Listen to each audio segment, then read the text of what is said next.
तो हम लोग केमिकल काइनेटिक्स पढ़ रहे थे। ये उसका सिलेबस रहा था। लास्ट क्लास में हमने पीडीएफ तो इतनी स्लाइड बनाया नहीं था। तो ये हमारे पास सिलेबस है। इस सिलेबस में हमारे पास देखोगे तो क्या क्या पढ़ना है। ये हमारे पास रेट ऑफ केमिकल रिएक्शंस जिसको हम लोग पढ़ चुके थे, उसको कौन कौन से फैक्टर अफेक्ट करेंगे वो देखेंगे। उसके बाद उसमें भी देखा हुआ है कंसंट्रेशन, टेम्परेचर, प्रेशर, कैटलिस्ट, ये सारे फैक्टर्स देखेंगे।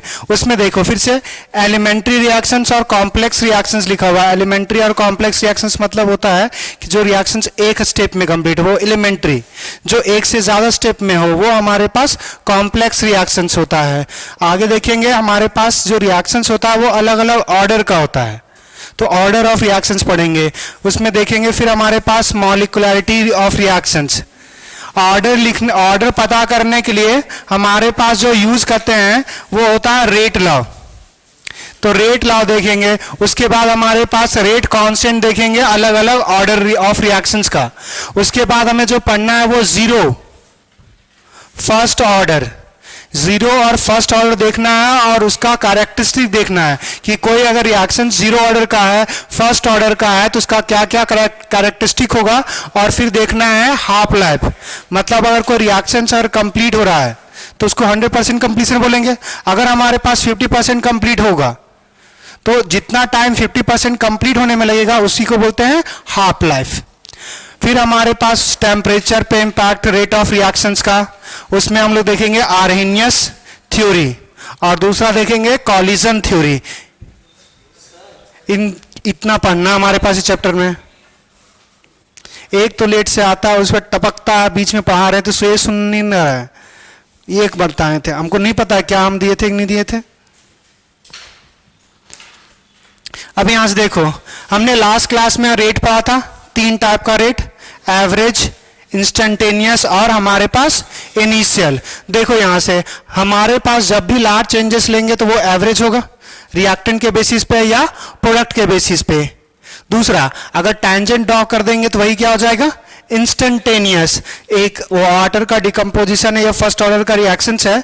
देखो यहां से इस पॉइंट पे अगर हमने टैंजेंट अगर ड्रॉ किया है, इस पॉइंट पे अगर टैंजेंट ड्रॉ किया है मतलब इस टाइम पे हमारे पास क्या होगा, instantaneous rate of reactions.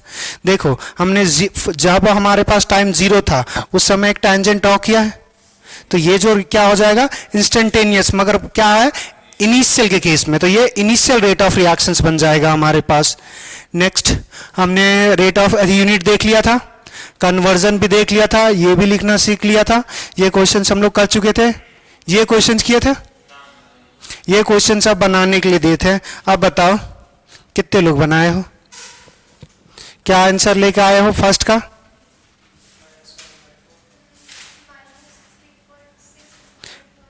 Minus तो हो ही नहीं सकता, पहला रेट लिखा हुआ है तो माइनस में कभी हो ही नहीं सकता रेट। रेट ऑफ अपरेंस या रेट ऑफ डिसअपरेंस या rate of reactions never be negative, always positive. तो नेगेटिव में तो कभी पॉसिबल ही नहीं है, नेगेटिव रहेगा। रेट ऑफ अपरेंस और डिसअपरेंस रिएक्टेंट होगा तो नेगेटिव फैक्टर के साथ आएगा वो। यहां से देखें, अगर इसके लिए हम रेट ऑफ रिएक्शंस अगर लिखना चाहेंगे, रेट ऑफ रिएक्शंस ये क्या जाता, -1/4 change in concentration of ammonia divide by हमारे पास dt। यहाँ पे 5 है तो ये -1/5। यहाँ पे change in concentration of O2 divide by dt is equals to, यहाँ पे अब प्रोडक्ट आ गया, रिएक्टेंट में नेगेटिव रहेगा, प्रोडक्ट में हमारे पास पॉजिटिव, तो ये 1/4 change in concentration of NO divide by dt is equals to 6 है। ये आ जाएगा 1/6 change in concentration of H2O divide by dt। अब यहां देखें, सबसे पहला हमारे और क्या वैल्यू दिया हुआ, NO का वैल्यू दिया था हमारे पास, रेट ऑफ अपरेंस मतलब सिर्फ इतने का वैल्यू दिया हुआ है और ये कितना दे दिया हुआ था हमारे पास 3.6 × 10⁻⁵। अब हमसे कैलकुलेट जो करने बोल रहा था, फर्स्ट नहीं, रेट ऑफ डिसअपरेंस आएगा फर्स्ट, ये नहीं, ये हमारे पास रेट ऑफ डिसअपरेंस ऑफ अमोनिया मतलब ये सिर्फ हमारे पास इतना वैल्यू निकालने के लिए बोला था। तो अगर हमारे पास सीधा सिंपल क्या यूज करेंगे वो थोड़ा सा देखें। हमारे पास जिसका डाटा दिया हुआ है और जिसको निकालना है बस वो दो टर्म्स लेंगे। तो हमारे पास क्या आ जाएगा, -1/4 हमारे पास DNH3 divide by DT is equals to 1/4 DNO by हमारे पास DT, सॉरी ये।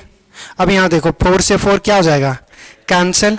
तो हमारे पास ये नेगेटिव के साथ ये बनेगा rate of disappearance of ammonia is equals to, ये हमारे पास सेम चीज क्या आ जाएगा, rate of appearance of NO, और यही वैल्यू क्या दिया हुआ था 3.6 इंटू 10⁻⁵। ये हो गया आपका पहला। दूसरा क्या वो लिखा हुआ है, rate of appearance of water. तो हमारे पास ये डाटा और ये डाटा ले लो। तो अगर सेकेंड नंबर बनाना है तो ये यहीं से शुरू कर देते हैं। ये हमारे पास कट जाएगा 2 2 जा 2 3 जा, या फिर हम लोग बात कर सकते हैं हमारे पास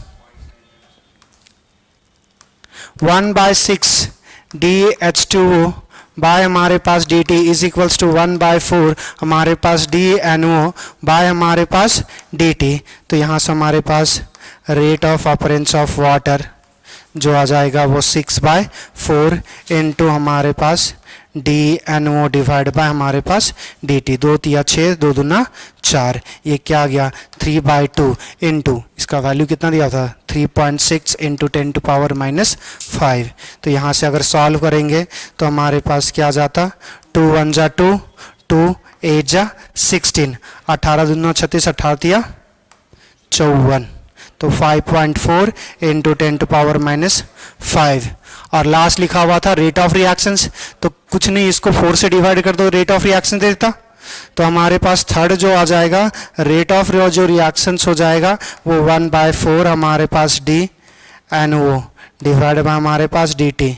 तो ये 1/4 इंटू 3.6 इंटू 10⁻⁵, 4 9 36 0.9। तो ये आ जाएगा 9 इंटू 10⁻⁻।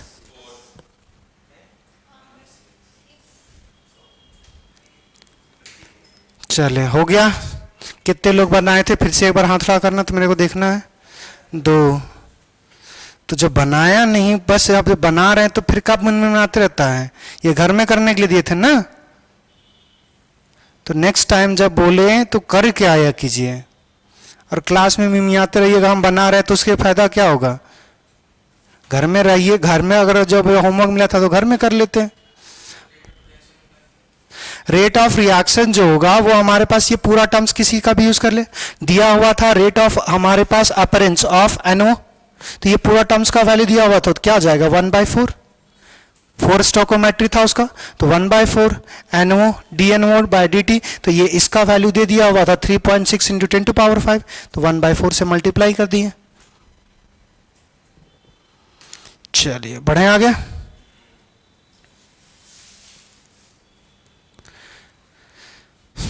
ये क्वेश्चंस आप लोग घर में करते रहिएगा, जो नहीं बनेगा वो पूछिएगा।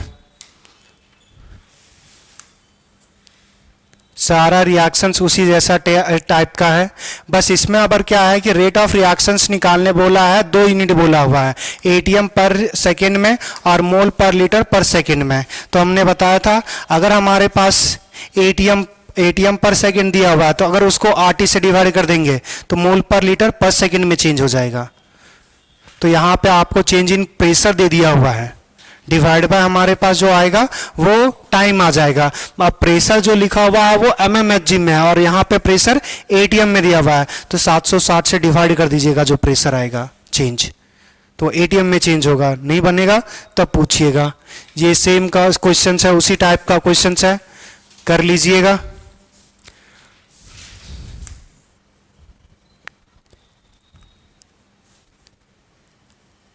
ये भी उसी टाइप का क्वेश्चन है। ये क्वेश्चंस हमारे पास PYQ का एक हम बना रहे हैं, देखिएगा इस क्वेश्चंस को। क्या दिया हुआ, NO required for reaction is produced by decomposition of N2O5 in CCl4 as per the equation दे दिया हुआ। The initial concentration of N2O5 is 3 mole per liter and it is 2.75 mole per liter after 30 minutes. The rate of formation of NO is, हमें rate of formation NO का निकालना है. हमारे पास इसमें दे दिया हुआ चेंज इन कंसंट्रेशन, कितने में टाइम में चेंज हो रहा है. तो यहां से देखें, हमारे पास रेट ऑफ रिएक्शंस अगर लिखना चाहेंगे, रेट ऑफ रिएक्शंस देखो हमारे पास किसके टर्म्स में दिया हुआ N2O5 और हमारे पास NO की बात किया हुआ, तो बस इन दोनों के टर्म्स में लिखेंगे, बाकी बात ऑक्सीजन वाला टर्म्स लिखने की कोई जरूरत नहीं है. रेट ऑफ रिएक्शंस बराबर हमारे पास क्या आ जाएगा, -1/2 हमारे पास D N2O5 डिवाइड बाय आ जाएगा dt इज इक्वल्स टू, ये प्रोडक्ट आ जाएगा तो 1 बाय हमारे पास 4, ये आ जाएगा DNO2 डिवाइड बाय हमारे पास dt. इतना हम लिख सकते हैं. अब यहां से देखो ये क्या है, चेंज इन कंसंट्रेशन ही तो है. अब ये चेंज इन कंसंट्रेशन देखो, पहले कितना था 3 मोलर पर लीटर, मतलब 3 मोलर था, बाद में कितना हो गया 2.75. तो अब हमारे पास, और ये कितने देर में हो रहा है हमारे पास 30 मिनट में. अब देखो जो लास्ट में निकालने के लिए बोल रहा है उसमें भी हमारे पास मिनट ही यूनिट है, तो मिनट को सेकंड में चेंज करने की जरूरत नहीं है.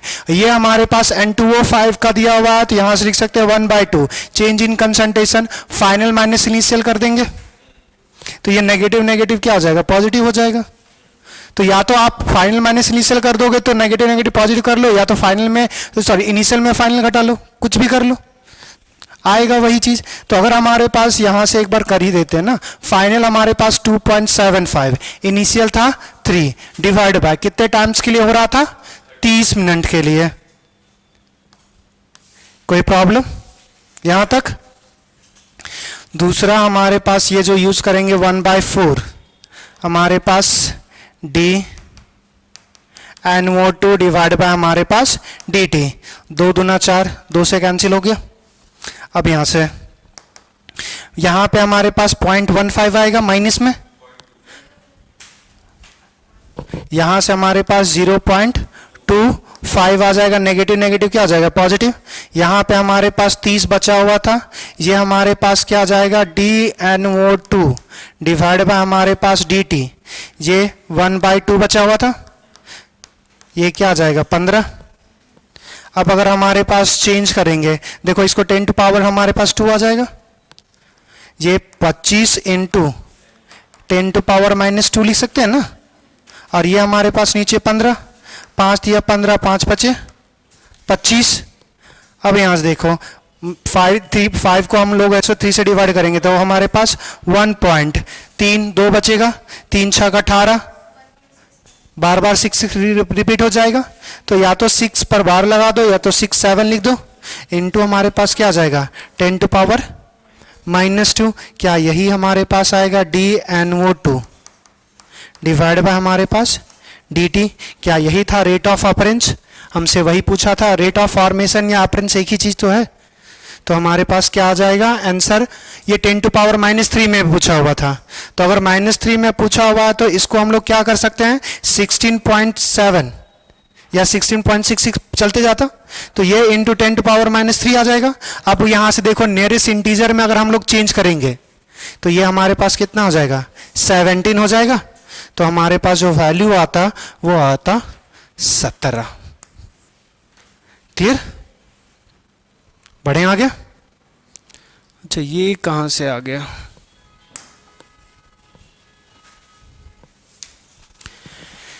नेक्स्ट देखें इस रिएक्शंस को, क्या दिया हुआ KClO3, एक लंबा रिएक्शन दिया हुआ, कोई मतलब नहीं हमारे पास. In the above reaction was study at 300 Kelvin monitoring the concentration of FeSO4 in which initial concentration was 10 molar and after half an hour मतलब आधा घंटा के बाद कितना हो रहा है 8.8 molar. The rate of product of FeSO4 is sorry production, rate of production मतलब क्या जाएगा रेट ऑफ अपरेंस.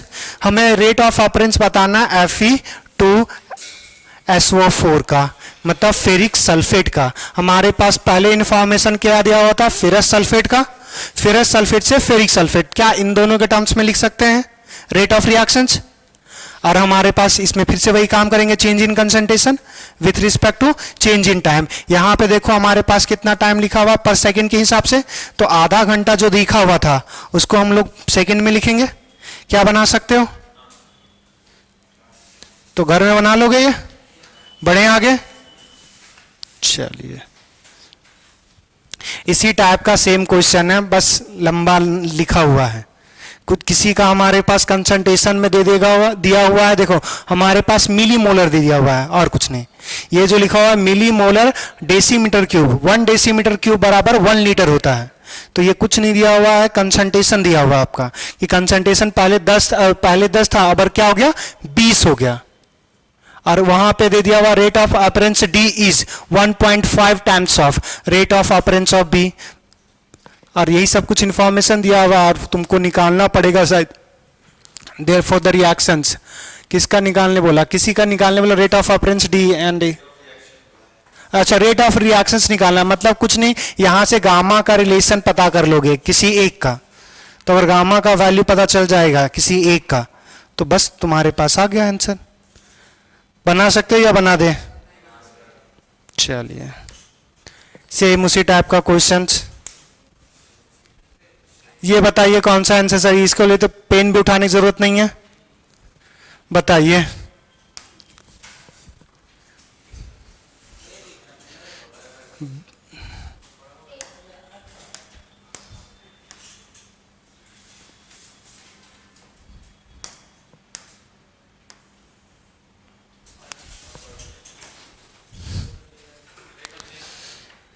ये जो एन लिखा हुआ है ना, वो कुछ नहीं है, मान के चलो कि change in concentration of A divided by change in time, D A by D T समझना, इसको D B by D T समझना। तो बताओ विच इज करेक्ट, कौन सा सही है? डी सही है, इतना तो सोचने वाला बात ही नहीं था। सी सही है, ए बी सी हमारे पास 2 3 3/2 4 की जगह 2 होना चाहिए। काहे होना चाहिए? बस बिना दिमाग लगेले कर देते हो। अरे यहां से सब में, यहां पे क्या आता 1/2 आता ओरिजिनल में, यहां पे 1/3 आता, और यहां पे हमारे पास क्या आता 2/3। तो जब उसको 2 से मल्टीप्लाई कर दोगे तो वही नंबर नहीं चेंज नहीं होगा। हाँ, तो बिना दिमाग लगेले बोल देते हो कि यहां पे अगर 4 की जगह 2 होता ना तो हो जाता। बात समझ में आया? ये जो हमारे पास एक्सप्रेशन लिखा हुआ है, इसको अगर हम लिखेंगे तो हमारे पास क्या होता डी ए। अच्छा, इतना लंबा नहीं लिख रहे हैं, डायरेक्ट लिखते हैं। हमारे पास डी ए बाय हमारे पास डी टी लिखते हैं। 2 कॉफिशिएंट हमारे पास स्टोइकोमेट्रिक कॉफिशिएंट था, तो अगर हमारे पास रिएक्टेंट है बस नेगेटिव में आ जाता। ये हमारे पास -1/3 डी बी बाय हमारे पास डी टी, ये कितना आ जाता हमारे पास -2/3 D C by D T. अब देखो सब में नेगेटिव है तो नेगेटिव नेगेटिव क्या हो जाता कैंसिल। अब यहां से रिएक्शंस को 4 से मल्टीप्लाई कर दो, सॉरी 2 से मल्टीप्लाई कर देंगे, 2 से मल्टीप्लाई कर देंगे। अगर होल इक्वेशन को 2 से, देखो यहां से 2 से 2 कैंसिल हो जाता, यही टर्म्स है। यहां पे 2/3 आता 2/3, यहां पे 2 2 जा 4/3। कर लोगे ये क्वेश्चंस? कितना क्वेश्चंस हम ऐड कर दिए हैं। चलो ये क्वेश्चंस बनाओ, तो एक क्वेश्चन बनाओ तुम लोग।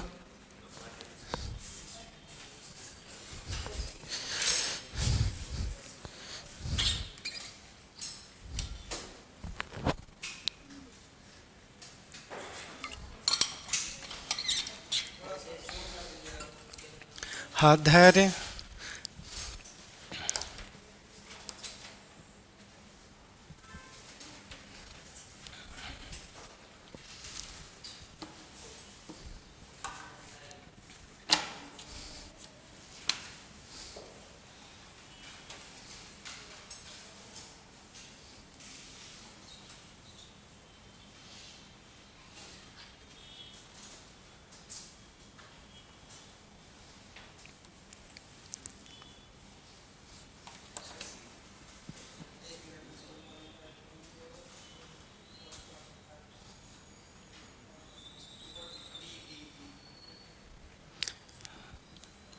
अभी दो लोग बनाए, दोनों अलग अलग आंसर लेकर आए हो।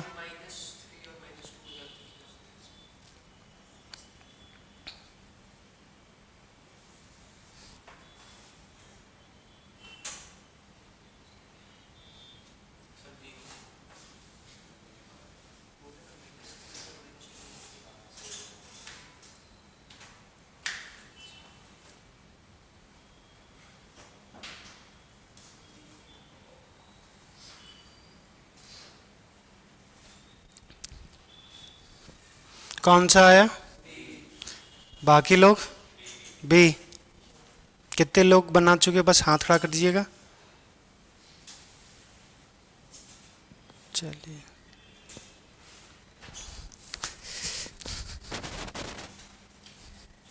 थप्पड़ मारेंगे। क्वेश्चंस लिख रहा है, बना ना। अरे वो उतना बड़ा जूम काहे किए थे?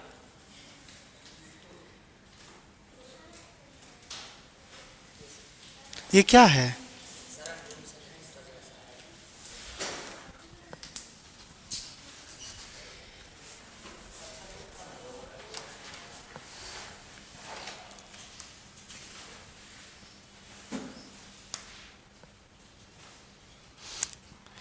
हमारे पास क्या दिया था? Instantaneous rate of appearance of MnO4 minus in the flowing reactions is इतना। ठीक है, हमसे पूछा था rate of appearance of I2। ठीक है, हमारे पास MnO4 और I2 की बात करेंगे तो MnO4 के बेसिस पे अगर रेट ऑफ रिएक्शंस लिखेंगे तो ये हमारे पास -1/2 हमारे पास D MnO4 minus divide by dt is equals to हमारे पास आ जाएगा 1/5 di2 डिवाइड बाय dt। अब यहां से देखें, हमारे पास दे दिया हुआ था MnO4 का जो रेट ऑफ डिसअपेरेंस दे दिया हुआ है, ये दे दिया हुआ हमारे पास कितना है? 4.56 इंटू 10⁻³ इज इक्वल्स टू हमारे पास यहां पे ये क्या था?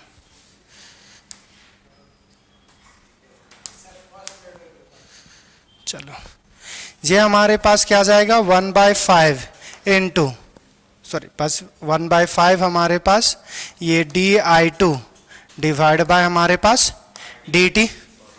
अब यहां से बस ये 5 ऊपर मल्टीप्लाई हो जाएगा, तो अगर हम यहां से 5 को मल्टीप्लाई कर देंगे तो 5 छक 30, 0 हाथ में 3, 5 पचे 25, 25 और 3 हमारे पास 28, 2 5 चौक 20, 20 और 2 22 डिवाइड बाय 2 आ जाएगा हमारे पास di2 डिवाइड बाय dt। यहां से सॉल्व करेंगे 11.4। अच्छा, यहां पे 10⁻³ था।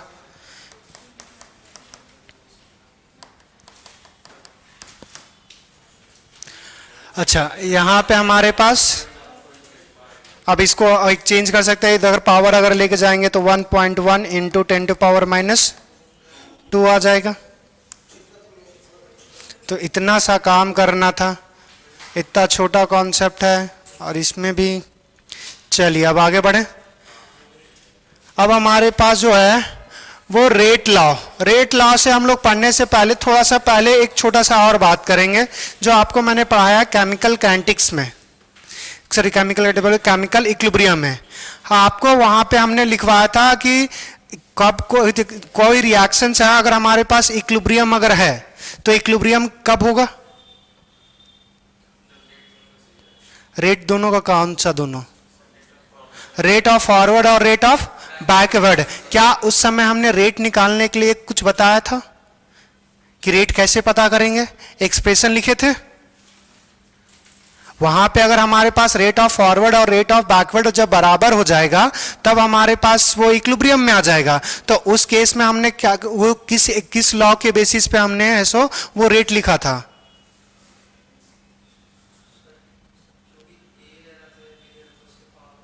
पावर में आता था, मतलब सीधा सिंपली हमारे पास क्या था? एक्सप्रेशन अगर रिएक्टेंट का अगर निकालना है या रेट रिएक्टेंट का निकालना है या रेट प्रोडक्ट का निकालना है तो जो हमारे पास एक्टिव मासेस होता था उसका raise to power their stoichiometric coefficient होता था। वो कौन सा लॉ था? वहां पे हमने लिखवाया भी था कि ये 11th में पढ़ेंगे, ये 12th में भी पढ़ेंगे। रेट निकालने के लिए हमारे पास 11th में बोले थे कि थियोटिकल पढ़ेंगे और 12th में हमारे पास एक्सपेरिमेंटल पढ़ेंगे। तो वही हम अब पूछ रहे हैं।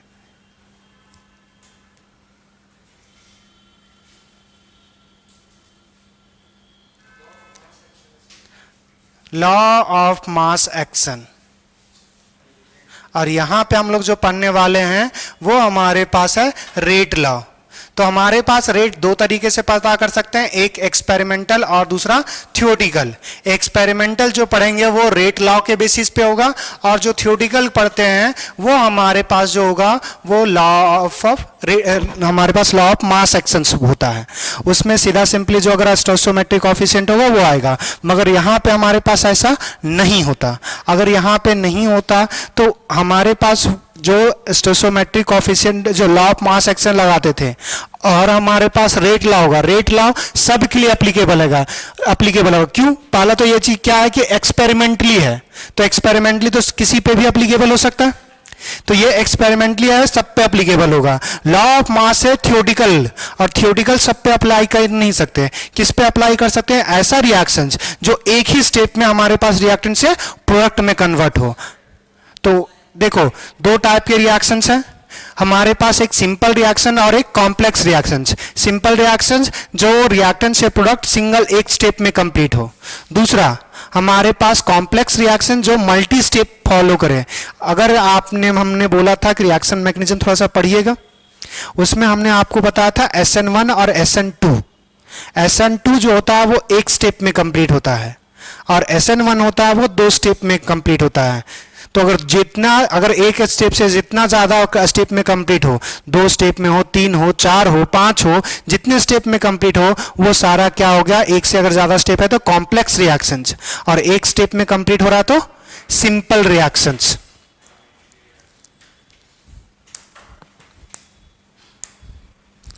तो हमारे पास पहले एक देख लें, सिंपल रिएक्शंस या फिर हमारे पास elementary reactions.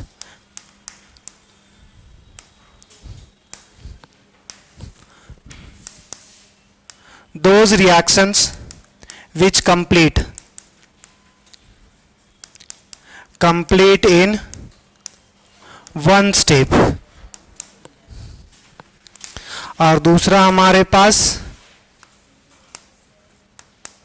Complex reactions.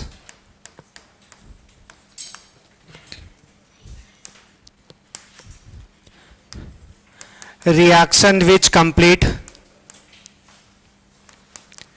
complete in more than one step। ऐसा रिएक्शन जो एक से ज्यादा स्टेप में कंप्लीट हो। अगर एक स्टेप में तो सिंपल या एलिमेंट्री, अगर एक स्टेप से ज्यादा हो रहा तो वो कॉम्प्लेक्स। अब यहां से दूसरा कि अगर हमारे पास रेट है, अगर हमारे पास रेट पता करना है, रेट ऑफ रिएक्शंस अगर हमारे पास पता करना है, तो इसका हमारे पास दो तरीका है, एक है एक्सपेरिमेंटल और दूसरा था थियोटिकल। थियोटिकल और हमारे पास एक्सपेरिमेंटल। जो थियोटिकल होता है वो हमारे पास है law of mass action. Law of mass action ये आपने पढ़ा था 11th क्लास में, और उसमें भी कौन सा? Chemical equilibrium.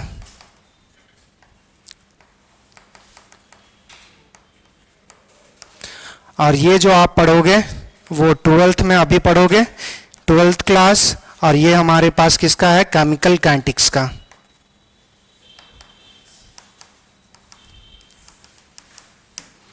तो रेट हमारे पास दो तरीके से निकाल सकते हैं, और यहां से भी देख लो, अगर ये दो टाइप का रिएक्शंस है तो जो थियोटिकल वाला एप्लीकेबल होता है वो सिर्फ एप्लीकेबल होता है हमारे पास ओनली एप्लीकेबल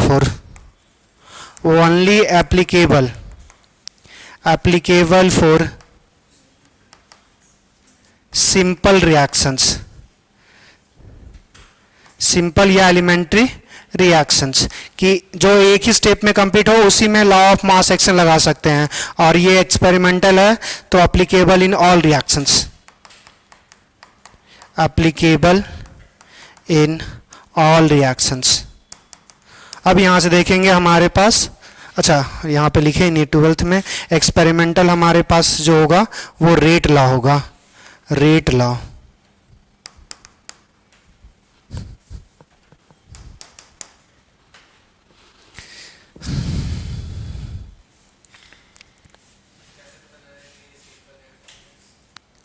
लिखा रहता है, लिखा रहेगा, आपको इतना भी नॉलेज नहीं कि आप देख के बता सकते हो ना। हमें दुनिया में बहुत सारा रिएक्शंस होता है तो वो आपको मेंशन रहेगा, अगर मेंशन नहीं है तो क्या करेंगे कैसे करेंगे वो आगे देखेंगे। अभी लोग देख के आप नहीं बता सकते कोई रिएक्शन सिंपल है या एलिमेंट्री, अगर आपको उसके बारे में पता हो तभी कर सकते हैं।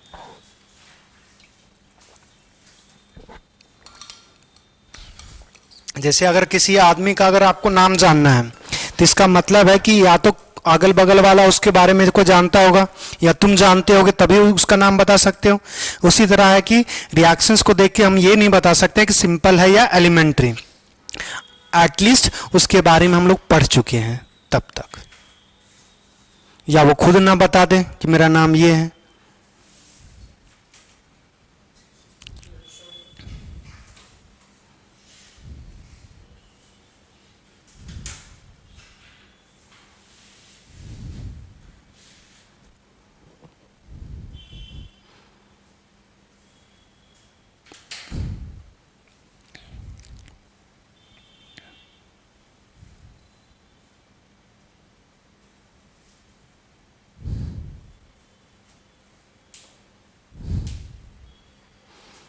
आज आगे वाला दोनों नहीं आया है, आज दोनों ही पूरा का पूरा लेट है। बहाना जो देगा बारिश हो रहा था सर।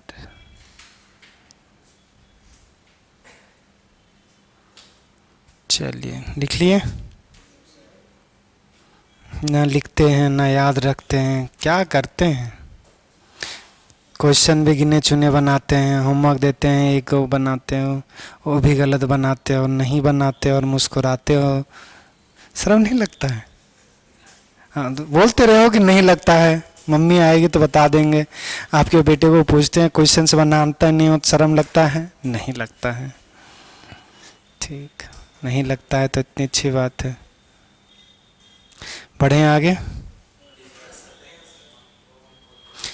जल्दी लिखे जो लिख रहे हैं। ए लाल पीला बंद करो, जल्दी जल्दी लिखो। तो लिखो ना, तो खत्म करो, बाकी सब लोग लिख ले हैं।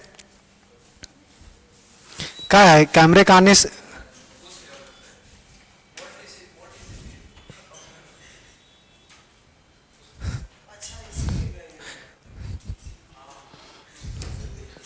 आ रहा है बेटा टेस्ट, देखेंगे कितना गर्मी था तुम्हारे में। चलो अब हमारे पास यहां से देखना,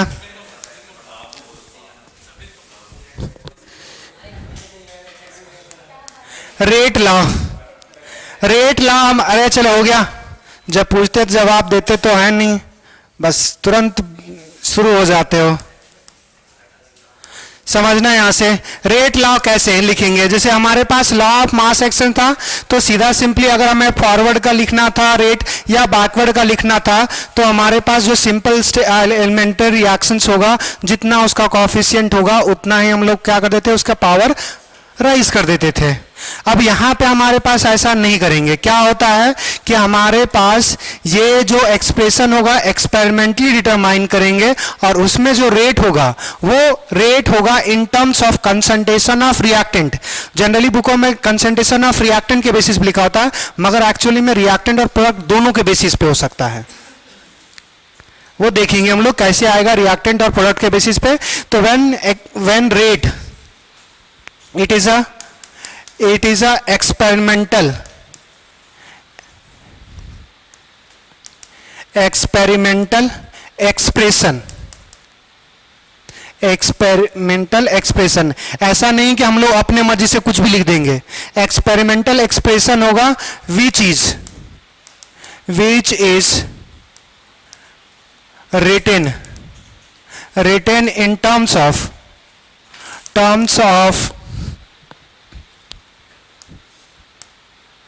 reactant and product।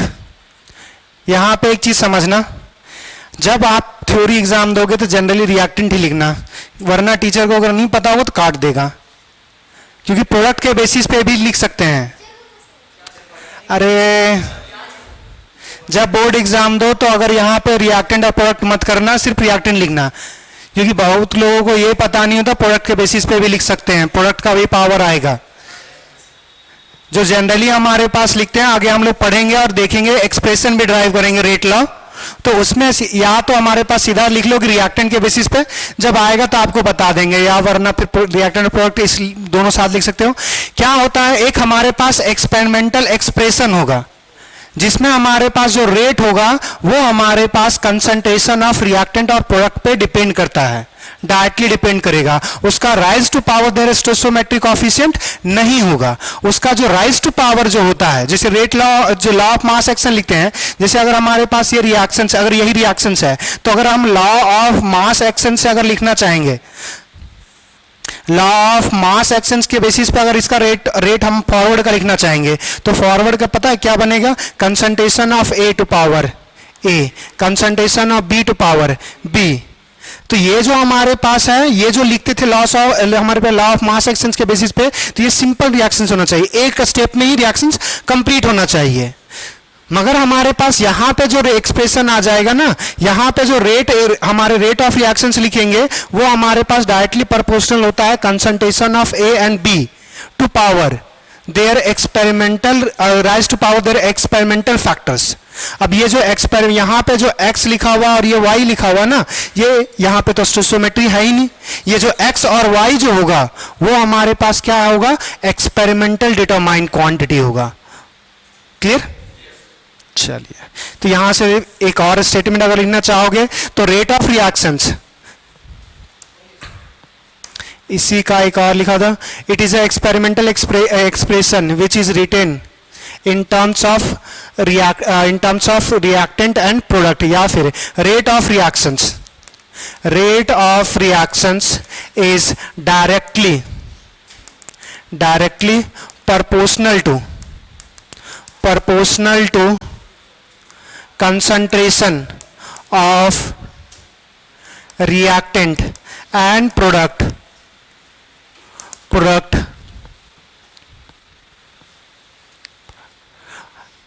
reactant and product बस इतना ही लिख लो।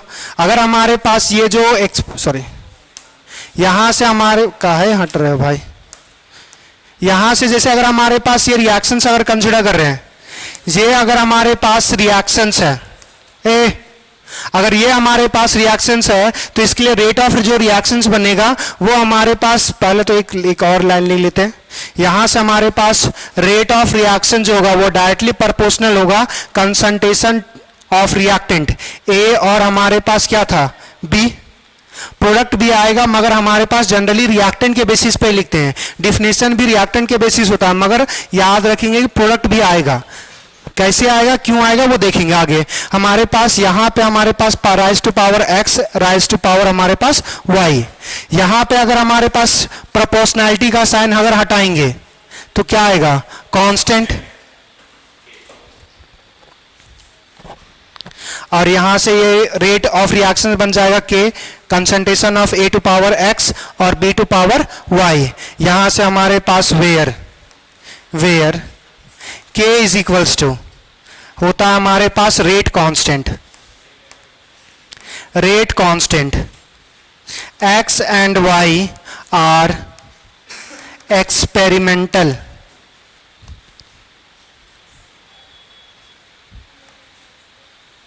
x and y are experimental base quantity। अब देखो यहां पे अभी हम लोग इधर पहले बात कर रहे थे कि सिलेबस में हमें ऑर्डर भी पढ़ना है रिएक्शंस का। अलग अलग ऑर्डर का होगा। तो ये ऑर्डर ऑफ रिएक्शंस क्या होता है, जो रेट लॉ हमारे पास, रेट लॉ के बेसिस पे हम लोग जो रेट ऑफ रिएक्शंस लिखेंगे, उनमें जो हमारे पास कंसंट्रेशन जो होगा, कंसंट्रेशन का जो राइज टू पावर होगा, उसी को अगर हम जो सम कर देंगे, और सम अगर हमारे पास जितने के बराबर आ जाएगा उतना ही उसका रेट आएगा। अगर 0 के बराबर आया तो रेट 0, अगर हमारे पास पॉजिटिव 1 के बराबर आएगा तो रेट, और सॉरी ऑर्डर हमारे पास 1, अगर हमारे पास 2 के बराबर आ गया तो ऑर्डर 2, अगर हमारे पास 3 के बराबर आ गया तो ऑर्डर 3 हो जाएगा। क्लियर? ये हमारे पास रेट लॉ क्या हो गया कि रेट लॉ हमारे पास क्या है कि एक रेट का एक्सप्रेशन है, जो कैसे पता करते हैं, एक्सपेरिमेंटली। किसके टर्म्स में एक्सप्रेस करते हैं, कंसंट्रेशन ऑफ रिएक्टेंट और प्रोडक्ट। क्लियर?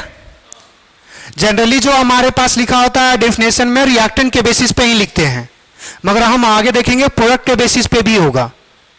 क्लियर यहां तक? और आगे हम लोग देखेंगे ऑर्डर। ऑर्डर क्या होता है कि रेट लॉ हमारे पास, रेट लॉ के बेसिस पे जो रेट हमारे रेट का एक्सप्रेशन होगा, उसमें जो कंसंट्रेशन का पावर राइज होगा, उसी का जो सम होगा, वही हमारे पास क्या होता है, ऑर्डर ऑफ रिएक्शंस। तो पहले इतना लिख लीजिए, उसके बाद आगे देखेंगे।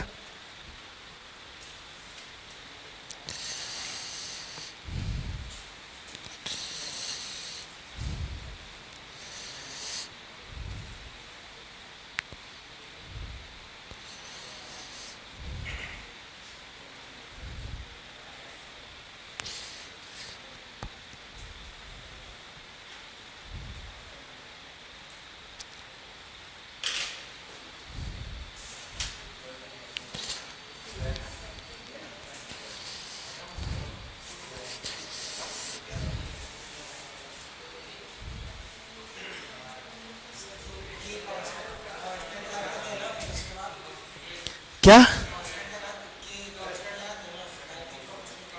प्रपोज? हाँ, बस उतना ही तो लिखना है, आगे भी पढ़ेंगे, रुकना।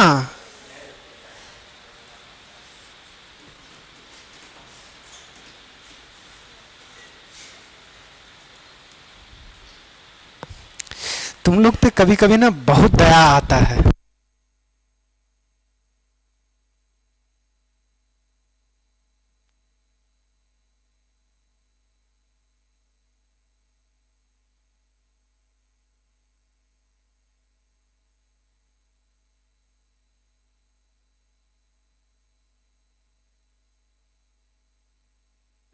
हाँ, बेस क्वांटिटी।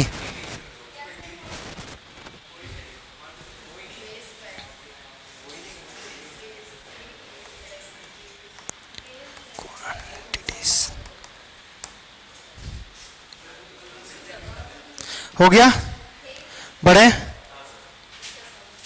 नेक्स्ट अब हमारे पास पढ़ना है order of reactions. Order of reactions क्या होगा? अब हमने क्या बोला कि it is a algebraic sum of concentration power in rate law expression. ये जो दिया गया था ओस्टवाल्ड के द्वारा दिया गया था, ओस्टवाल्ड। साइंटिस्ट का नाम कोई मतलब नहीं हमारे पास, किसने दिया नहीं दिया नहीं लिखोगे तब भी चल जाएगा। नेक्स्ट अब हमारे पास जो पढ़ना है वो हमारे पास ऑर्डर ऑफ रिएक्शंस पढ़ना है। Order of reactions, order of reactions क्या है?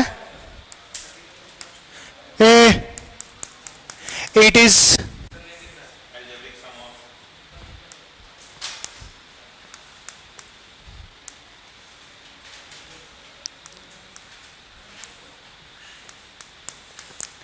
it is algebraic sum, algebraic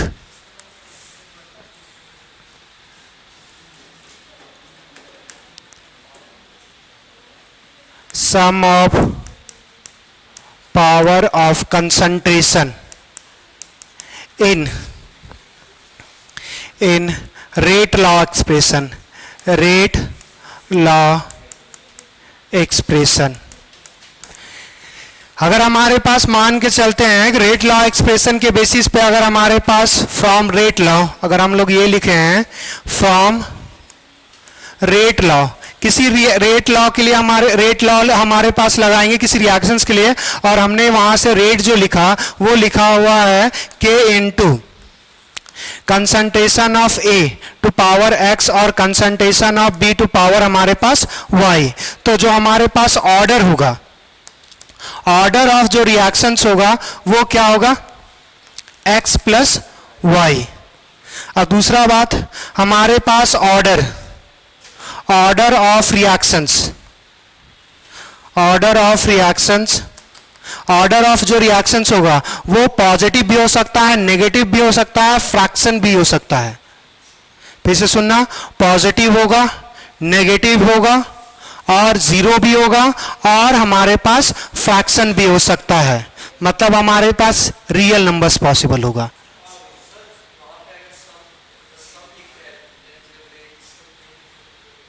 नहीं, बहुत ज्यादा दिक्कत है। अगर अलजेब्रिक सम निकलेगा तो किसी एक के रिस्पेक्ट में ऑर्डर क्या है वो पता चलेगा कि हाँ, ऑर्डर ऑफ रिएक्शन देखो, एक हमारे पास ए के बेसिस पे अगर हम देखेंगे कि order of with respect to A ये कितना है तो ये एक्स है, order with respect to B हमारे पास ये कितना है वाई, और ओवरऑल रिएक्शंस का ऑर्डर क्या है तो एक्स प्लस वाई। ये ए का पावर अगर एक्स लिखा हुआ तो मतलब ये ए के रिस्पेक्ट में क्या ऑर्डर होगा, और ये बी है, बी अगर रिएक्शंस में हमारे पास बी के रिस्पेक्ट में कौन सा ऑर्डर होगा, मगर ये किसी इंडिविजुअल के बेसिस पे हो गया। मगर हमारे पास ओवरऑल रिएक्शंस की बात करेंगे तो ये हमारे पास क्या हो जाएगा, और एक्स प्लस वाई। ये एक्स और वाई के बारे में बोल रहे हैं कि एक्स और वाई का जो वैल्यू होगा वो हमारे पास क्या हो सकता है, नेगेटिव, पॉजिटिव, जीरो और हमारे पास फ्रैक्शन। जीरो मतलब डिपेंड ही नहीं करेगा उसके अमाउंट पे। अब यहां से अगर सुनना चाहोगे, देखो अगर हमारे पास जितने फोटोकेमिकल रिएक्शंस होते हैं, फोटोकेमिकल रिएक्शंस पता है तुम्हें क्या होता है, ऐसे रिएक्शन जो हमारे पास सनलाइट पे डिपेंड करेगा। अगर सनलाइट पे डिपेंड करेगा, कंसंट्रेशन पे डिपेंड नहीं करेगा, तो कंसंट्रेशन पे डिपेंड नहीं करेगा तो उसका पावर क्या हो जाएगा, जीरो।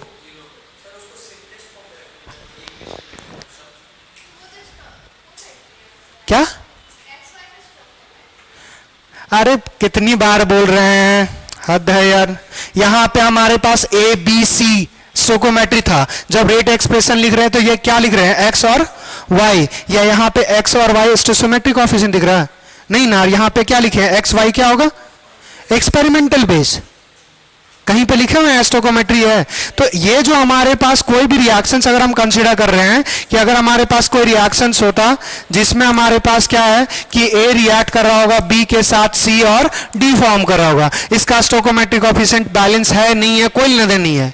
तो यहां पे जो हमारे पास एक्स और वाई जो आ रहा है, ये हमारे पास y जो है वो हमारे पास एक्सपेरिमेंटल बेस्ड क्वांटिटी है। अब इसी का पावर हम सम कर देंगे तो वो ओवरऑल ऑर्डर ऑफ रिएक्शंस आएगा। अगर किसी एक का पावर देख रहे हैं, जैसे अगर हमारे पास a का पावर x था तो मतलब a के रिस्पेक्ट में क्या ऑर्डर है, b के रिस्पेक्ट में क्या ऑर्डर है, और अगर हमारे पास x प्लस वाई अगर कर देंगे तो ओवरऑल रिएक्शंस का ऑर्डर क्या है। तो ये x और y के बेसिस पे बोल रहे हैं कि x और y का जो हमारे पास ऑर्डर होगा वो हमारे पास नेगेटिव, पॉजिटिव, जीरो और फ्रैक्शन पॉसिबल होगा या डेसिमल पॉसिबल होगा। बात समझ में आया अब, क्लियर। ऑर्डर ऑफ रिएक्शन, अभी पॉइंट्स लिखेंगे उसके बाद लिखते रहना। Order of reaction with respect to any with respect to any concentration, it may be positive, negative, zero और फ्रैक्शन की जगह पे डेसिमल भी लिख सकते हो, कोई प्रॉब्लम नहीं है, क्योंकि फ्रैक्शंस की जगह डेसिमल ही लिख लो, क्योंकि हर नंबर को डिवाइड कर सकते हैं। तो अच्छा कुछ भी लिख लो, दोनों में से कोई मतलब नहीं है, बात बस लिखने का चीज है। दूसरा हमारे पास क्या लिखा हुआ है कि ऑर्डर किसी एक के कंसंट्रेशन के रिस्पेक्ट में पॉजिटिव, नेगेटिव, जीरो होगा, मगर कभी भी ओवरऑल और हमारे पास जो ऑर्डर जो होगा रिएक्शंस का वो कभी भी नेगेटिव नहीं पॉसिबल हो सकता। मिनिमम जो पॉसिबल होगा वो जीरो पॉसिबल होगा, जीरो से नीचे नेगेटिव नहीं जा सकता, मगर किसी एक के बेसिस पे हो सकता है नेगेटिव। और जनरली जो होता है नेगेटिव जो होता है ना, प्रोडक्ट के कंसंट्रेशन के बेसिस पे होता है। अब अगर वहां पे जो रेट जो एक्सप्रेशन लिख रहे थे उसमें अगर हम रिएक्टेंट के बेसिस पे करेंगे तो सिर्फ पावर पॉजिटिव होगा, कि जितना ज्यादा हम रिएक्टेंट का कंसंट्रेशन बढ़ाएंगे। अच्छा, आपने पढ़ा था केमिकल इक्विलिब्रियम, उसमें आपने पढ़ा था रिएक्टेंट का कंसंट्रेशन बढ़ाएंगे तो रेट किधर जाएगा? फॉरवर्ड जाएगा, मतलब रेट जो होगा वो बढ़ेगा। तो अगर रिएक्टेंट का कंसंट्रेशन बढ़ाएंगे तो रेट ऑफ फॉरवर्ड बढ़ेगा, मतलब रेट ऑफ रिएक्शंस बढ़ेगा। अगर प्रोडक्ट का कंसंट्रेशन बढ़ाएंगे तो बैकवर्ड जाएगा, मतलब रेट ऑफ रिएक्शंस क्या होगा? घटेगा। तो वहीं पे आपका जो आया प्रोडक्ट का कंसंट्रेशन, वो प्रोडक्ट का जो पावर आएगा ना वो नेगेटिव में आता है। तो प्रोडक्ट का जो हमारे पास कंसंट्रेशन जो भी रहेगा, अगर हमारे पास रेट लॉ एक्सप्रेशन में अगर प्रोडक्ट का कंसंट्रेशन आ गया तो उसका पावर हमेशा नेगेटिव होगा, और रिएक्टेंट का पावर जो होता है वो पॉजिटिव होगा।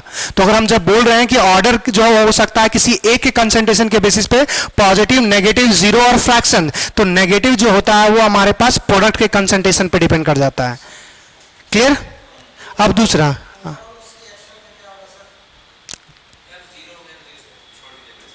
जब हम अभी लिखे नहीं है, एक बार बोले तो एक बार नहीं सुना दिया तो फिर बोलेंगे, रुक जाओ। हमारे पास ऑर्डर, ओवरऑल ऑर्डर या order of reactions, order of reaction is never be zero. यहां से समझना कि x प्लस वाई, जैसे अगर यहां पे ऑर्डर की अगर हम यहां से बात कर रहे थे, ऑर्डर की बात कर रहे थे तो x प्लस वाई, ये जो हमेशा होगा वो ग्रेटर देन और इक्वल टू जीरो होगा, या तो जीरो से बड़ा होगा या तो कम से कम जीरो तो होगा, मगर नेगेटिव कभी भी पॉसिबल नहीं होगा। तो order of reactions never be never be negative, never be negative. या फिर हमारे पास वही चीज, सेम चीज यही आ गया, x प्लस वाई या तो जीरो के बराबर या जीरो से बड़ा, नेगेटिव कभी भी हमारे पास पॉसिबल नहीं होगा। दूसरा, ऑर्डर ऑफ रिएक्शन जो हम जो जनरली बात करते हैं वो मैक्सिमम हमारे पास थर्ड ऑर्डर तक का होता है। इसका रीजन समझते हैं क्या होता है कि अगर हमारे पास किसी का रिएक्शंस का अगर थर्ड ऑर्डर लिख रहे हैं किसी के बेसिस पे, कि ए के बेसिस पे हमारे पास जो ऑर्डर होगा वो 3 आएगा, तो इसका मतलब क्या है कि एट अ टाइम 3 मॉलिक्यूल्स टकराए होंगे और उसमें हमारे पास रिएक्टेंट प्रोडक्ट में चेंज हुआ होगा। अब यहां से समझना, अगर हमारे पास 2 गाड़ियां हैं तो 2 गाड़ियां का जो कॉलिजन इंपैक्टफुल, जिसमें हमारे पास अच्छा खासा नुकसान हो, अब उसमें आदमी बैठा रहे हो डमी बैठा रहे हो उससे कोई फर्क नहीं है, कि जब 2 गाड़ियां कॉलिजन करे तो हमारे पास अच्छा खासा नुकसान हो, तो अच्छा खासा नुकसान हो तो ये 2 गाड़ियां जब कोलाइड्स करेंगी ना तो उसमें सबसे ज्यादा इंपैक्टफुल होगा। मगर जब 3 गाड़ियां अगर आपस में टकराए और कॉलिजन इंपैक्टफुल करना है तो उसके लिए बहुत सारा कंडीशन अप्लाई करना पड़ेगा। 2 गाड़ियां जब टकराएंगी तो सीधा सिंपली क्या है कि 180 डिग्री पे अगर टकरा जाए बहुत ज्यादा इंपैक्टफुल, मगर अगर 3 गाड़ियां आ रही है तो उसके लिए मैक्सिमम इंपैक्टफुल के लिए हम बोलेंगे कि ये हमारे पास जो सबका स्पीड ऐसा होना चाहिए कि जब वो टकराए तो मैक्सिमम इंपैक्ट पड़े। तो उस केस में जो आएगा वो 120 का आसपास एंगल आएगा, कि 120 पे एंगल आए और तीनों एक ही बार में कोलाइड्स करे, तो और 4 मॉलिक्यूल्स की प्रोबेबिलिटी और घट जाएगी, 5 की तो होगी ही नहीं। ऐसा नहीं कि रिएक्शंस का ऑर्डर हमारे पास 3 से अबव पॉसिबल नहीं हो सकता, मगर 3 से अबव का जो हमारे पास चांसेस है वो क्या है? कम है। उसका बात समझ में आया क्यों? क्योंकि हमारे पास जो 3 का कॉलिजन का जो हमारे पास, क्योंकि देखो रिएक्टेंट से अगर प्रोडक्ट जानना है तो हमने अभी हम कुछ देर पहले अगर याद हो तो सिलेबस जब हम स्टार्ट करे थे उसमें हमने एक चीज पढ़ा था, कॉलिजन थ्योरी। यहां से देखना, ये कॉलिजन थ्योरी, तो कॉलिजन थ्योरी क्या होता है कि जब एटम से टकराएगा, जैसे रिएक्टेंट से प्रोडक्ट में अगर जाना है तो एटम से में रीअरेंजमेंट आता है, रीअरेंज करके वो क्या बनाएगा, नया एक रीअरेंजमेंट बनाएगा तो वो प्रोडक्ट बन गया नया कंपाउंड। अब उसमें क्या होता है कि मॉलिक्यूल्स तो टकराएंगे मगर हर बार क्या हो, इंपैक्टफुल कॉलिजन हो कोई जरूरी नहीं है। गाड़ी हमेशा टकराता है मगर उससे नुकसान हो हमेशा कोई जरूरी नहीं है, हो सकता है कि सिंपल सा कोलाइजन हो, थोड़ा सा स्क्रैच आ जाए, वो इंपैक्टफुल नहीं है। जब हमारे पास कॉलिजन हो और जिसमें हमारे पास अच्छा खासा कॉलिजन हो, जिसमें उसका पहले जो एग्जिस्टिंग बॉन्ड है वो टूट जाए और नया बॉन्ड फॉर्म करे, तो इसके लिए कॉलिजन का जो इंपैक्ट होना चाहिए बहुत ज्यादा होना चाहिए। तो उस केस में जो 3 का कॉलिजन होता है ना, वो 3 का कॉलिजन तो हम लोग फिर भी प्रिडिक्ट कर सकते हैं, मगर 4 गाड़ियां, 4 मॉलिक्यूल्स एक साथ ऐसे इंटैक्ट करें कि उसका कॉलिजन इंपैक्टफुल हो, उसके चांसेस क्या हो जाएंगे? बहुत कम। तो ऑर्डर जो हमारे पास 3 का जो एवब होता है वो बहुत ज्यादा कम होता है, इम्पॉसिबल नहीं है, मगर हमारे पास जो उसका होने के चांसेस बहुत कम होता है।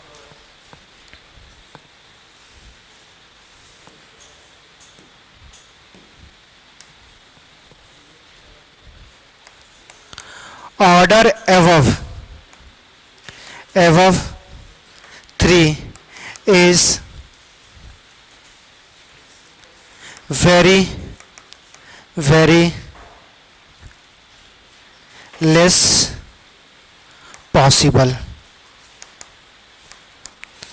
Order above 3 is very less possible. क्या होता ही नहीं है, ये भी लिख सकते हो। और कुछ क्या नहीं, 3 तक जाए, एवब लिख रहे हैं ना। चलिए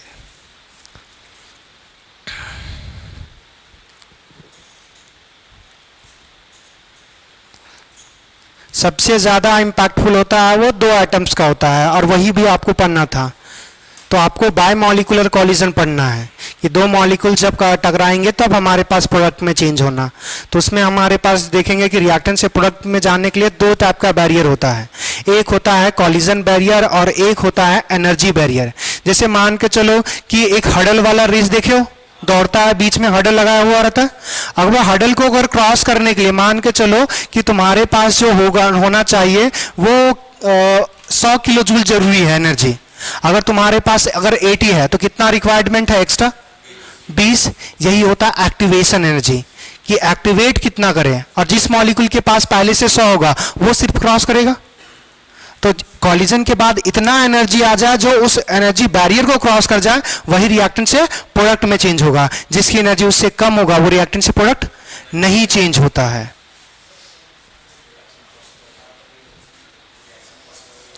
रिएक्शंस पॉसिबल होगा, अभी हमने बोला कि जिसका कॉलिजन अच्छा हो जाएगा वो क्रॉस कर जाएगा। पॉसिबल तो हर केस में होता है, कंडीशन अप्लाई करो। थर्मोडायनेमिक्स से पढ़े थे ना फिजिबिलिटी ऑफ प्रोसेस, तो अगर डेल्टा जी का वैल्यू नेगेटिव कर दो किसी हालत में, स्पॉन्टेनियस हो जाएगा, पॉसिबल हो जाएगा। तो रिएक्शन कैसे पॉसिबल लिख देता है? इम्पॉसिबल हो गया।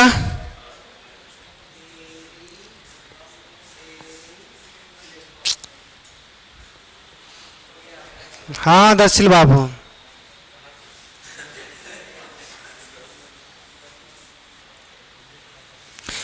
चलिए हो गया, जल्दी लिखो फिर।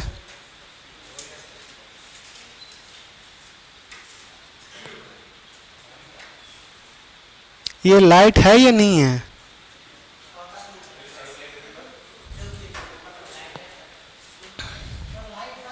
चलिए लिख लिया। अच्छा, यहाँ पे ऑर्डर ऑफ रिएक्शंस पढ़ लिए, मतलब नहीं इस चीज का। चलिए यहाँ पे देखिएगा, हमारे पास यहाँ पे क्या है लिखा हुआ है? एक रिएक्शन है 2A प्लस B, इससे क्या बनेगा? प्रोडक्ट बनेगा। रेट लॉ के बेसिस पे यहाँ पे लिखा हुआ है कि KA to power 1 B to power 2 है, तो ऑर्डर ऑफ रिएक्शंस क्या हो जाएगा? सिंपल सा क्या करना था, A का पावर 1 है और यहाँ पे 2 है, तो 1 प्लस 2 क्या आ जाएगा?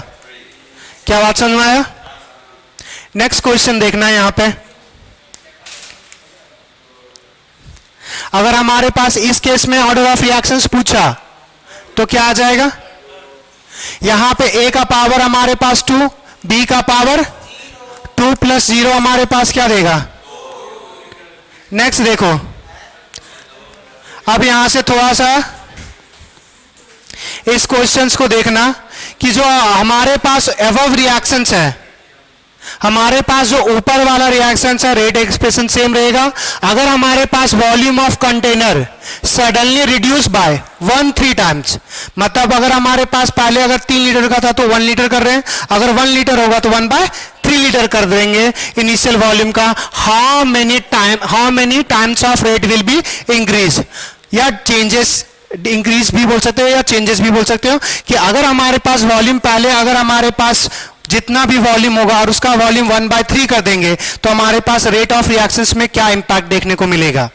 अब देखो यहां से हमारे पास यहां से समझना ये एक्सप्रेशन क्या आ जाएगा हमारे पास रेट इज इक्वल्स टू क्या लिखा हुआ के इनटू ए टू पावर हमारे पास 2 और बी टू पावर 0। अगर हमारे पास कंसंट्रेशन जो कंसंट्रेशन अगर हमारे पास कुछ भी रहेगा वॉल्यूम क्या करेगा अगर 1/3 कर रहे हैं तो वॉल्यूम हमारे पास कंसंट्रेशन क्या होगा 3 टाइम्स हो जाएगा। यहां से समझना कंसंट्रेशन पहले अगर n/v अगर c कंसीडर कर रहे हैं और c का c मतलब कंसंट्रेशन क्या था n/v।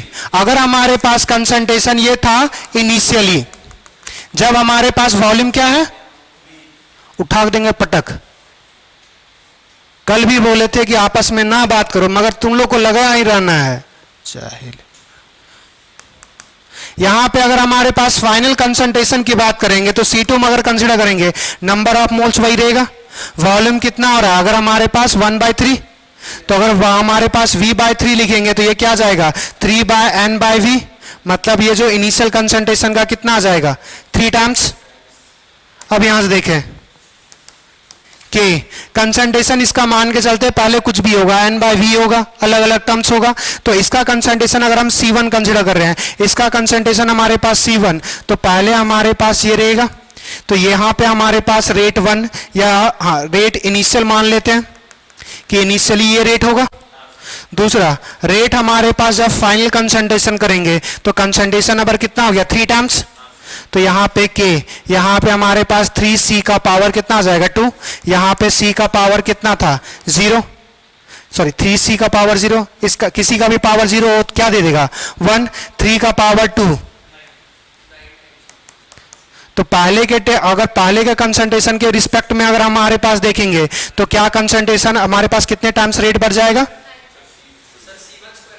अच्छा C1 हमारे पास स्क्वायर इसका भी वैल्यू क्या आ जाता ये k टाइम्स ऑफ C1 का स्क्वायर आता c का पावर जो 0 है वो 1 ही दे देता तो ये पहले से और बाद में देखेंगे तो कितना टाइम्स सिर्फ हो गया 9 टाइम्स तो हमारे पास जो रेट होगा रेट बिकम 9 टाइम्स कि पहले जितना भी रेट होगा अब रेट जो हो जाएगा पहले के कंपैरिजन में 9 टाइम्स हो जाएगा। चलिए आगे बढ़े यहां से अब देखिएगा क्वेश्चंस को। यहां देखो एक रिएक्शन दिया हुआ है 2a + b प्रोडक्ट दिया हुआ है और लिखा हुआ ऑर्डर ऑफ रिएक्शंस क्या होगा पहला लिखा हुआ 1 दूसरा 2 तीसरा 3 और चौथा लिखा हुआ है कांट से। क्यों x और y नहीं दिया हुआ है। देखो x और y देने की बात नहीं है हमने बोला था। अच्छा यहां से एक बार और एक पॉइंट्स हमारे पास छूट गया हमारे पास जो ऑर्डर ऑफ रिएक्शन जो लिख रहे थे तो जो हमारे पास ऑर्डर जो हमारे पास जो निकलेगा लॉ ऑफ मास एक्शन से और हमारे पास ऑर्डर जो निकलेगा रेट लॉ से हमारे पास वो दोनों सेम होगा फॉर सिंपल एलिमेंट्री रिएक्शंस के लिए। फर्स्ट ऑर्डर नहीं सिंपल एलिमेंट्री मतलब एक स्टेप में जो रिएक्शंस कंप्लीट होगा उसका हमारे पास रेट जो लिखेंगे हमारे पास लॉ ऑफ मास एक्शन से और रेट जो लिखेंगे हमारे पास रेट लॉ से वो दोनों का एक्सप्रेशन क्या होगा सेम। तो यहां से हमारे पास एक लिख सकते हैं for simple elementary reactions simple elementary reactions rate law rate expression from law of mass action and rate law are same that is order from rate law or law of mass action are same। ये points important था, घर में लिखते रहिएगा। देखिए questions पहले। अब यहाँ पे हमारे पास रिएक्शंस को देख के हम तो नहीं पता कर सकते कि रिएक्शन से एक स्टेप में कंप्लीट हो रहा है या मल्टी स्टेप में। कहीं पे मेंशन है कि हमारे पास ये एलिमेंट्री रिएक्शन है या सिंपल रिएक्शन है एक स्टेप में कंप्लीट होगा, लिखा हुआ है कहीं पे? अगर जब नहीं लिखा हुआ तुम कैसे बोल देगा कि ये सिंपल एक ही स्टेप में कंप्लीट होगा? बात समझ में आया? अगर जब हमारे पास नहीं पता तो फिर हम लोग बोल सकते हैं कांट से लिखा रहता कि हमारे पास सिंपल या एलिमेंट्री रिएक्शंस है, तब हमारे पास स्टोकोमेट्री के बेसिस पे लिख सकते थे। दूसरा देखो, यहां पे सिंपल रिएक्शंस लिखा हुआ है कि एक सिंपल रिएक्शंस है, तो अगर हमारे पास रेट लिखना चाहेंगे लॉ ऑफ मास एक्शंस के बेसिस पे, लॉ ऑफ मास एक्शन के बेसिस पे लिखना चाहेंगे तो क्या हो जाएगा हमारे पास? Concentration K into concentration of A का पावर 2 और कंसंट्रेशन B का पावर 1, तो यहां पे 2 और 1 क्या आ जाएगा? अब दूसरा, इस केस में हमारे पास रिएक्शंस लिखा हुआ है और ऑप्शन लिखा ही नहीं हुआ है कि कांट से। तो अगर जब हमारे पास रिएक्शंस में कांट से या हमारे पास नन ऑफ दीज ना दिया रहे तो हमारे पास एक ही काम है कि जो रिएक्शंस होगा वो हमारे पास सिंपल एलिमेंट्री रिएक्शंस होगा। दो चीज याद रखना, अगर हमारे पास रिएक्शंस मेंशन नहीं है कि सिंपल या एलिमेंट्री रिएक्शंस नहीं है तो और हमारे पास दो चीज पे डिपेंड कर जाएगा कि रिएक्शंस अगर लिखा हुआ है तो एक चीज की कैसा रिएक्शन है, अगर मेंशन है ठीक है, अगर नहीं मेंशन तो ऑप्शन कैसा दिया हुआ है। अगर उसमें नन ऑफ दीज और कांट से नहीं लिखा हुआ है तो हमारे पास फिर मानेंगे कि वो रिएक्शन सिंपल एलिमेंट्री रिएक्शंस है। मगर अगर रिएक्शंस में मेंशन ही नहीं है कि क्या है, तो अगर हमारे पास ऑप्शन में कांट से लिखा हुआ है या नन ऑफ दीज लिखा हुआ है तो नन ऑफ दीज लेके चलेंगे।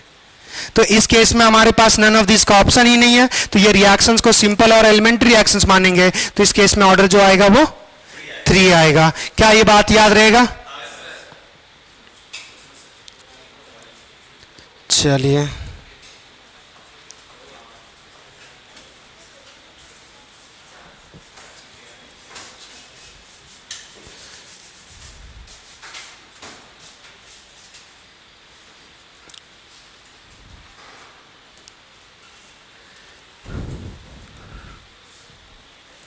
ये एक क्वेश्चन कीजिए, जितना जल्दी कंप्लीट कीजिएगा उतना जल्दी छुट्टी। ये क्वेश्चंस बनाइए, आंसर लेकर आइए, छुट्टी।